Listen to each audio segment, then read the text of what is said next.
ადამიანს ყავდა ორი შვილი, აბელი და კაინი. მოგახსოვთ? აბელი იყო წყემსი, კაინი იყო მიწის მუშაკი. ერთჩვენიერ დღეს აბელმა და კაინმა მსხვერპლი შეწირეს. კაინმა მიიტანა თავისი ბოსტნეულიდან ის, რაც ყოველდღიურად რაც შეიძლებოდა გამოეყენებინა, მაგრამ აბელმა მიიყვანა საუკეთესო ცხარე. საუკეთესო, აი ყველაზე ძვირფასი რაც ჰქონდა.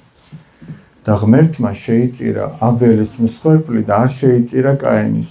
იმიტომ რომ ის გულით არ იყო მიტანილი. ის უბრალოდ ის იყო, აი წარმოიდგინეთ ახლა რომ აი რაღაცა ნივთი იყოს, რომელიც მე არ მიყვარს. აი სულ ერთია ჩემთვის, გინდა მქონია, გინდა არა და მე თუ ამას გაჩუქებ, შენ რას იფიქრებ? მამაოს უყვარვა რო იფიქრებ, ხო ვერ იფიქრებ. იმიტომ რომ ჩემთვის სულ ერთია. მაგრამ ახლა წარმოიდგინეთ, რაიმე ესეთი ძვირფასი ნივთი მქონდეს.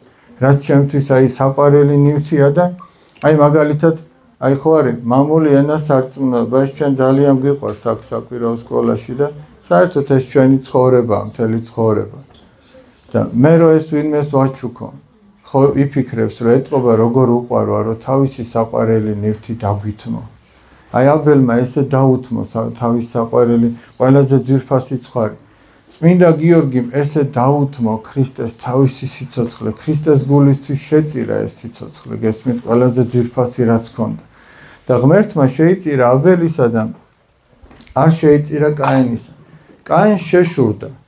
ანუ შური არის, როდესაც ადამიანს წვინს და მწუხარებს იმის გამო სხვას რაღაც სიკეთე და სიხარული აქვს.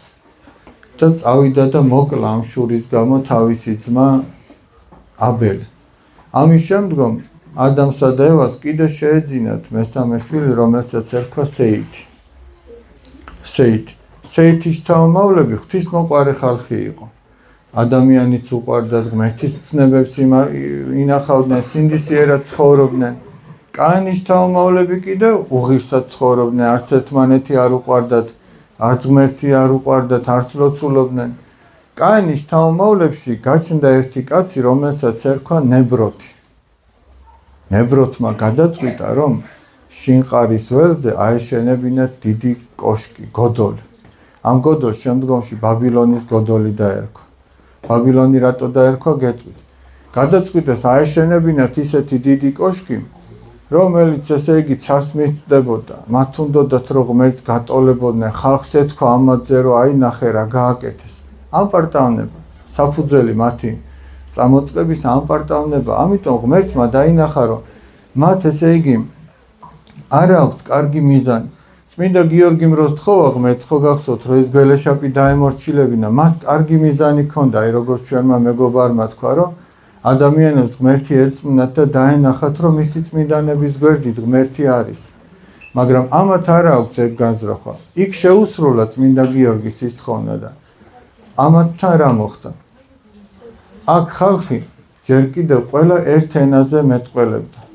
არ იყო იქ სადღაც ქართულად, სადღაც ინგლისურად თუ ესპანურად თუ ფრანგულად. აქ ყველა ერთ ენაზე მეტყველებს. ღმერთმა დაინახა მათი ჩანაფიქრი რომ არ ვარგოთ, ამიტომ მათ ენები შეურია. ბაბილონი სწორედ ენების აღრევას ნიშნავს. სიტყვა ბაბილონი, თორემ ეს შინყარის ველზე ხდებოდა, მაგრამ ბაბილონი შემდგომ ამიტომ დაერქვა. ენები აურია, მათ ერთმანეთისა ვეღარაფერი გაიგეს. ერთი და ორი კაცი კიდე ამას ვერ ააშენებდა. ამიტომ რადგან ერთმანეთისა ვერ გაიგეს და ვეღარ ეხმარებოდნენ ერთმანეთს, შეწყდა ამის შენებლობა.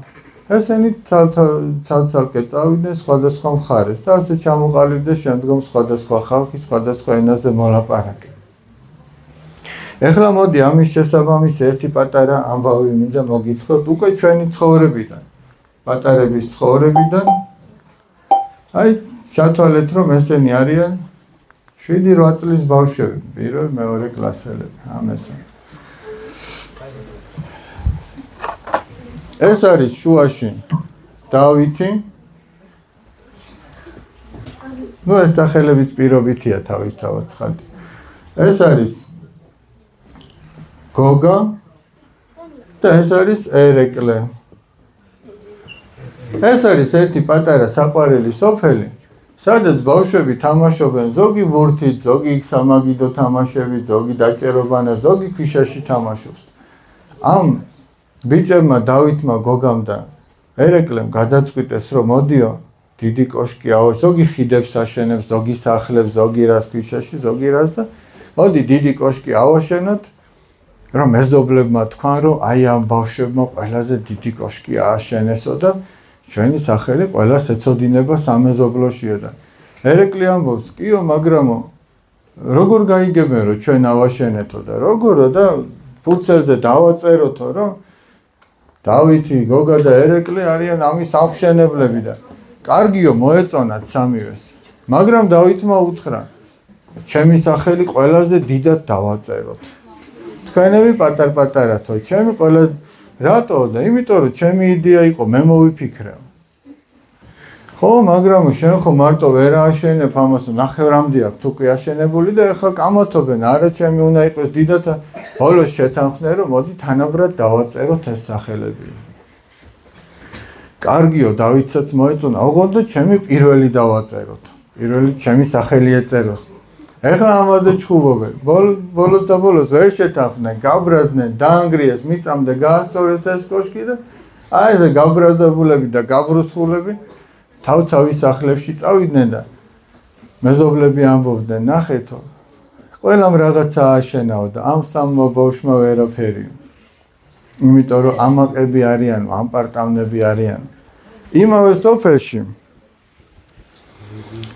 ცხოვრობდნენ კიდევ სხვა სამი პატარა ბავშვი ნახეთ ესენი არიან სანდრო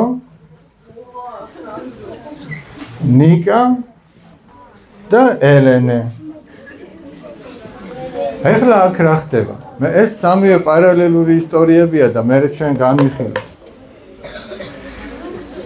მათ დაინახეს რომ ეს არის ეს ვაჟა პაპა რომელსაც შვილები იქ არ ყავდა შვილები არ ყავდა და მარტო ცხოვრობდა ხედავენ რომ დადის თავისი ბაღის გასწრივ და რაღაცას ათვალიერებს და ბავშვები ხვდებიან რომ რაღაცა უჭირს ამ კაცს და შეამჩნიეს რომ თურმე კედელი ჩამონგრევია ამ ვაჟა პაპას მივიდნენ ახლა 7-8 წლის ბავშვები ეუბნებიან ვაჟა პაპა რა გაგჭირებია კედელი ჩამოგენგრა მოდი ჩვენ მოგეხმარებით და ერთად ავაშენოთ ვაჟა პაპას თან უხარია მაგრამ თან უკვის თქვენ რა უნდა ააშენოთ არა ვაჟა პაპა ძალა ერთობაშია ნუგეშინია დავიწყოთო და რაც გამოვა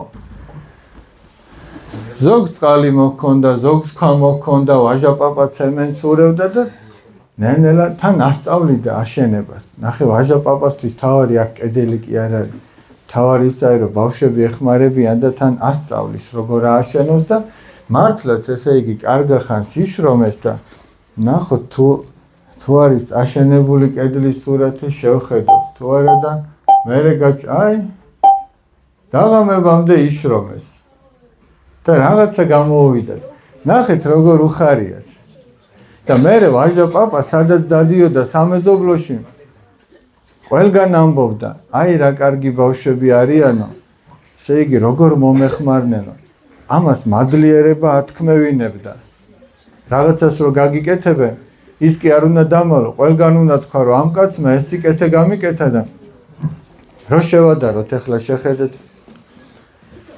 ვაჟა პაპა მათ შესახებ ყველგან ამბობდა თუმცა ამათ თავიდან ეს სურვილი ხო არ ქონიათ რომ ვიღაცას ელაპარაკა სურვილი იყო რომ კაცს დახმარებოდნენ მაგრამ მათი სახელი ყველგან კარგად იყო ნახსენები იმ წინა ბავშვების სურვილი იყო რომ ყველგან გამოჩენილიყვნენ მაგრამ ისინი შერცხვენილები წავიდნენ აი წარმოიდგინეთ ახლა ესეთი სიტუაცია რომ დავუშვათ დაინახე გაჭირებული რომელსაც საჭმელი არ აქვს და შენ გადაწყვიტე რომ ხაჭაპური იყიდო და მიუტანო ესე იგი რომ ხალხმა თქვას როგორი კეთილი ხარ და ეს მიგაკ ხაჭაპური რომელსაც ორთქლი აზდის ცხელია და წამოჰკაი რაღაცას ფეხი და ტალახში ჩავარდე ეს ხაჭაპური წამოითხვარა შენ კიდე დარცხენილი წამაბა იმ ტალახიან ხაჭაპურს ხო ვერ მიუტან მაგრამ თუ შენ იმისთვის კი არ მიგაქვს რომ სხვებმა დაგინახონ არამედ იმისთვის რომ ანუგეშო და დააპურო ეს სხვა ამბავია და აი ბაბილონის გოდოლის შემთხვევაშიც ეს მოხდა მათ საჭიროების გამო კი არ უნდათ აშენება მათ ამ პარტავნების გამო უნდათ. და ეს ვაჟა პაპა ეს არის წარმოიდგინეთ რომ ეს არის ჩვენი სამშობლო. ეს საქართველო და მას ჭირდება მიხმარება. და ჩვენ ისე კი არ უნდა მივეხმაროთ ჩვენ სამშობლოს რომ სურვილი გქონდეს რომ ჩვენზე თქვა რა მაგარია. არამედ იმ განწყობით უნდა მივეხმაროთ რომ ჩვენი მიხმარება მას ჭირდება. და თუ ამას გააკეთებს ადამიანი მაშინ მართლაც ყველა იტყვის რომ მან ეს გააკეთა.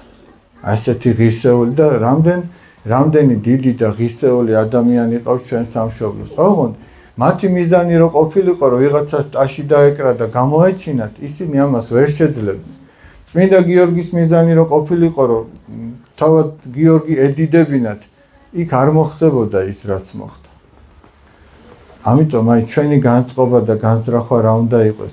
მიეხმარო ადამიანს, მიეხმარო შენს ოჯახს, შენს სამშობლოს იმ განწყობით რომ მას ეს ჭირდება. და არა იმიტომ რომ ვიღაცამ შენ კვარცხლბეკზე დაგაყენოს და ტაში დაგიკრას.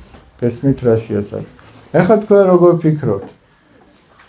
ამ სოფელში აი სადაც ეს ბავშვები ცხოვრობდნენ. თქვენ რომელ მხარეს გირჩევნიათ რომ დადგეთ ესე იგი? სადაც ესენი არიან სანდრო და ელენე და ნიკა თუ სადაც ისინი? ხოდა ჩვენ ესე იგი ჩვენ ცხოვრებაში შეგხვდება ესეთი სიტუაცია და იქ არჩევანის ზღვარზე დავდგებით. რისთვის ვაკეთებთ ამას? იმიტომ რომ ეს ვიღაცას ჭირდება? თუ იმიტომ რომ მე გამოვჩნდე როგორც ყველაზე დიდი. ესმით რა შეასახა? ამიტომ განზრახვას ძალიან დიდი მნიშვნელობა აქვს.